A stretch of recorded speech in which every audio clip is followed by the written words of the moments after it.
आज हम एक खोई हुई दुनिया के शहरों में घूमने वाले हैं। एक ऐसी सभ्यता जिसके शहर शायद आज के महानगरों को भी टक्कर दे सकते थे। हम बात कर रहे हैं सिंधु घाटी सभ्यता की, और हम इसके कुछ सबसे शानदार पुरातात्विक स्थलों की कहानी सुनेंगे। और सिर्फ उन सबूतों के जरिए जो जमीन के नीचे से मिले हैं। बिल्कुल। ये एक तरह की कह सकते हैं पुरातात्विक जासूसी होगी। हम इन शहरों के खंडरों में मिले सुरागों को जोड़कर देखेंगे कि ये लोग कौन थे, कैसे रहते थे और उनकी दुनिया कैसी दिखती थी। और हर शहर की अपनी एक अलग कहानी है। हाँ, हर शहर की अपनी एक अलग पहचान। तो चलिए इस सफर की शुरुआत उस शहर से करते हैं जिसने इस पूरी सभ्यता को अपना नाम दिया, हड़प्पा। दिलचस्प बात यह है कि इसकी अहमियत समझने में ही हमें लगभग 100 साल लग गए। ये सच है। एक अंग्रेज यात्री थे, चार्ल्स मैसन। उन्होंने 1826 में ही यहाँ के टीलों को देख लिया था, लेकिन तब किसी ने ज्यादा ध्यान नहीं दिया। अच्छा, लोग तो वहां से ईंटें निकालकर रेलवे लाइन बिछाने में इस्तेमाल कर रहे थे। अरे हाँ, सोचिए कितना कुछ नष्ट हो गया होगा। आखिरकार 1921 में जाकर दयाराम साहनी ने यहाँ व्यवस्थित खुदाई शुरू की और तब जाकर इतिहास का एक पूरा नया अध्याय खुल गया। और ये शहर जो आज पाकिस्तान के पंजाब में रावी नदी के किनारे है, यहाँ से ऐसा क्या मिला जिसने सबको चौंका दिया? सबसे पहले तो शहर की अपनी बनावट। शहर 2 हिस्सों में बटा था। एक ऊंचा हिस्सा जिसे हम दुर्ग कहते हैं और दूसरा निचला शहर जहां शायद आम लोग रहते थे। जैसे एक वीआईपी एरिया और एक जनरल एरिया। हाँ, कुछ वैसा ही। लेकिन सबसे प्रभावशाली संरचना दुर्ग के बाहर मिली, वो थे विशाल अन्नागार। अन्नागार मतलब अनाज रखने के लिए? जी, 2 कतारों में बने कुल 12 बड़े बड़े कमरे जहां शायद पूरे शहर का अनाज रखा जाता था। ये उनके बेहतरीन संगठन का सबूत है। यानी एक तरह की एक व्यवस्थित फूड सप्लाई चेन। और आम लोगों के जीवन से जुड़ी क्या चीजें मिली? श्रमिक आवास मिले हैं जो बताते हैं कि एक मजदूर वर्ग भी था। और कलाकृतियों में तो रोजमर्रा की जिंदगी की पूरी झलक है। तांबे की इक्का गाड़ी, कांसे का आईना, शंख का बना बैल। और एक वो रहस्यमयी चीज भी तो मिली है। हाँ, वो मिट्टी की मूर्ति जिसमें एक स्त्री के गर्भ से पौधा निकलता हुआ दिखाया गया है। उसका क्या मतलब हो सकता है? शायद ये धरती माता या उर्वरता की देवी का प्रतीक हो।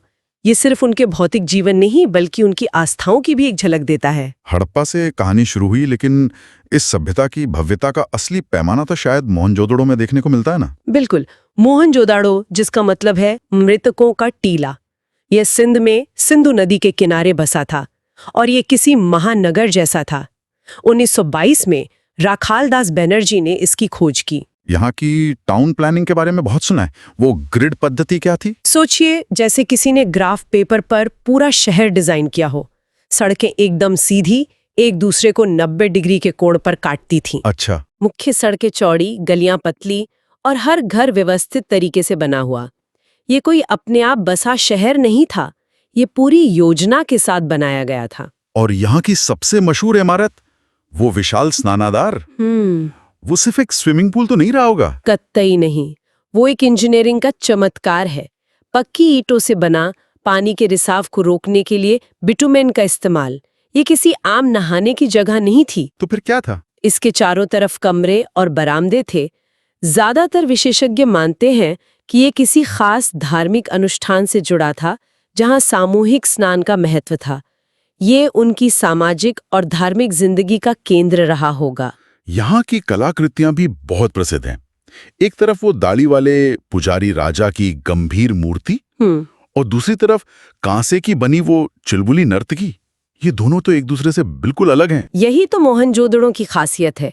एक ही शहर से 2 बिल्कुल अलग कला शैलियां मिलना हमें सोचने पर मजबूर करता है। पुजारी राजा की मूर्ति में एक औपचारिकता है, एक अनुशासन है जो शायद शासक वर्ग को दर्शाता हो। सही। और वहीं दूसरी ओर नर्तकी की मूर्ति में एक आजादी है, एक सहजता है जो शायद लोक कला का प्रतिनिधित्व करती हो। ये दिखाता है कि वो एक बहुआयामी समाज था। तो मोहनजोदड़ो में हमें भव्यता और शहरी नियोजन का चरम दिखता है। लेकिन अगर हमें इस सभ्यता की इंजीनियरिंग का एक और अद्भुत नमूना देखना हो, खासकर सूखे से निपटने की कला, तो हमें गुजरात के धौलावीरा चलना होगा। आपने बिल्कुल सही पकड़ा। धौलावीरा की कहानी पानी के इर्द गिर्द घूमती है। कहाँ है ये जगह? यह है गुजरात के कच्छ के रण में खादिर बेट पर है।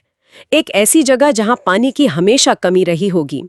जेपी जोशी और आरएस बिष्ट की खुदाई से पता चला कि यहाँ के लोगों ने पानी बचाने की एक अविश्वसनीय तकनीक विकसित कर ली थी। किस तरह की तकनीक? उन्होंने बारिश के पानी की एक एक बूंद को सहेजने के लिए पत्थर काटकर 16 से ज्यादा बड़े बड़े जलाशय या तालाब बनाए थे। 16 से ज्यादा? जी, और ये जलाशय नहरों के जरिए एक दूसरे से जुड़े थे।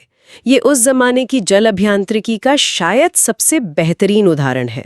वे जानते थे कि पानी ही जीवन है। और धोलावीरा की नगर योजना भी बाकी शहरों से अलग थी, है ना? हाँ, ये एक और बड़ी खासियत है। जहां हड़प्पा और मोहनजोदड़ो जैसे शहर 2 हिस्सों में बटे थे, दुर्ग और निचला शहर, वहीं धौलावीरा 3 हिस्सों में बटा था। 3 हिस्सों में? हाँ, दुर्ग, फिर एक मध्य नगर और फिर निचला नगर। शायद समाज का बंटवारा भी इसी तरह का रहा हो। और यहाँ एक विशाल स्टेडियम जैसी खुली जगह भी मिली है। स्टेडियम मतलब खेलकूद के लिए? हो सकता है, या फिर किसी सार्वजनिक समारोह के लिए। वाह, मतलब पानी की इंजीनियरिंग से लेकर पब्लिक स्पेस तक हर चीज सोची समझी हुई थी। अब राजस्थान चलते हैं, कालीबंगन की ओर। इसका नाम ही बड़ा अनोखा है, काले रंग की चूड़ियां। जी, क्योंकि यहाँ काले रंग की चूड़ियों के बहुत सारे टुकड़े मिले थे। ये स्थल राजस्थान में घग्गर नदी के किनारे था और इसकी खोज 1950 के दशक में अमलानंद घोष ने की थी। और कालीबंगन हमें सिंधु सभ्यता की जड़ों तक ले जाता है। हाँ, उसके शुरुआती दौर की कहानी बताता है। यहाँ दुनिया के सबसे पुराने जुते हुए खेत का सबूत मिला है। जुते हुए खेत का? जी, प्राखड़प्पा काल का, यानी जब सभ्यता पूरी तरह विकसित भी नहीं हुई थी। आप कल्पना कीजिए, हजारों साल पुराने खेत की जमीन पर हल से बनी धारियां आज भी मौजूद हैं। ये तो सच में कमाल है। और यहाँ के धार्मिक जीवन के बारे में भी कुछ संकेत मिले हैं? हाँ, यहाँ एक ही कतार में बने 7 हवन कुंड या कहिए अग्नि वेदिकाएं मिली हैं, जिनमें राख और हड्डियां भी हैं। तो मतलब ये अग्नि पूजन करते थे? ऐसा लगता है ये किसी तरह के अग्नि पूजन या बलि प्रथा की ओर इशारा करता है, जो हमें मोहनजोदड़ो के विशाल स्नानागार से बिल्कुल अलग तरह की धार्मिक परंपरा का संकेत देता है।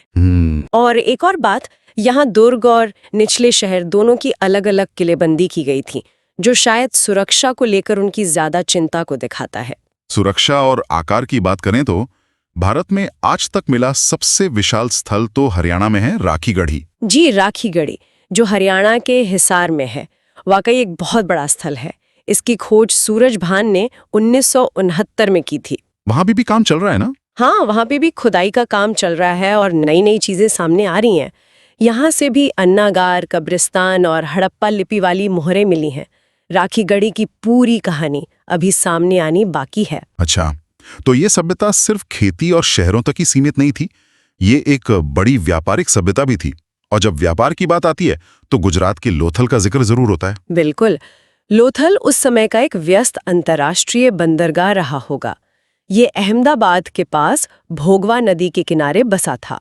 एसआर राव की खुदाई ने यहाँ दुनिया के सबसे पुराने गोदीबाड़ा यानी डॉकयार्ड को उजागर किया। ये थोड़ा हैरान करता है क्योंकि लोथल आज तो समुद्र से काफी दूर है, तो ये काम कैसे करता था? ये नदी के रास्ते समुद्र से जुड़ा था। ये डॉकयार्ड पक्की ईंटों का बना एक विशाल तालाब जैसा था, जिसमें नदी के रास्ते जहाज आते थे और दरवाजे से पानी का स्तर नियंत्रित किया जाता था। कमाल की समुद्री इंजीनियरिंग। बिल्कुल, और यहाँ से फारस की खाड़ी की एक मोहर भी मिली है, जो मेसोपोटामिया के साथ उनके समुद्री व्यापार का पक्का सबूत है। यानी मेड इन इंडस वैली का सामान दुनिया भर में जाता था। और यहाँ मनके बनाने के कारखाने का भी जिक्र आता है। हाँ, लोथल मनके यानी बीड्स बनाने का एक बहुत बड़ा केंद्र था। यहाँ से आधे अधूरे बने मनके, उपकरण और भट्टियां मिली हैं। एक तरह की फैक्ट्री थी। और भी कुछ खास मिला यहाँ से?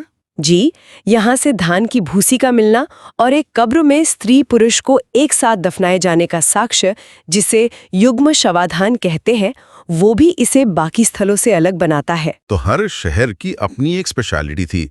अगर लोथल एक पोर्ट सिटी था, तो पाकिस्तान में एक ऐसा भी शहर था जो पूरी तरह से एक इंडस्ट्रियल हब था, चन्हूदड़ो। सही कहा, चन्हूदड़ो मोहनजोदाड़ो के दक्षिण में था।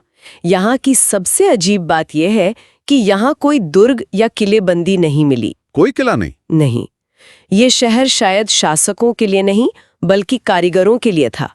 एनजी मजुमदार और अर्नेस्ट मैके की खुदाई से पता चला कि ये जगह शिल्प उत्पादन का एक बहुत बड़ा केंद्र थी। किस तरह का शिल्प? लगभग हर तरह का। मनके बनाने के कारखाने, मोहरे बनाने की वर्कशॉप, धातु का काम। लेकिन जो चीजें इसे और दिलचस्प बनाती हैं वो हैं यहाँ मिली रोजमर्रा की चीजें। जैसे लिपस्टिक, स्याही की दवात। लिपस्टिक? जी हाँ। सिंधु घाटी सभ्यता में? सच में। जी हाँ, बिल्कुल। और एक और बड़ी मजेदार चीज मिली है, एक कच्ची ईंट पर बिल्ली का पीछा करते हुए कुत्ते के पंजों के निशान। अरे वाह, मतलब कोई कारीगर ईंट बनाकर सुखा रहा होगा और उस पर ये पूरा सीन रिकॉर्ड हो गया।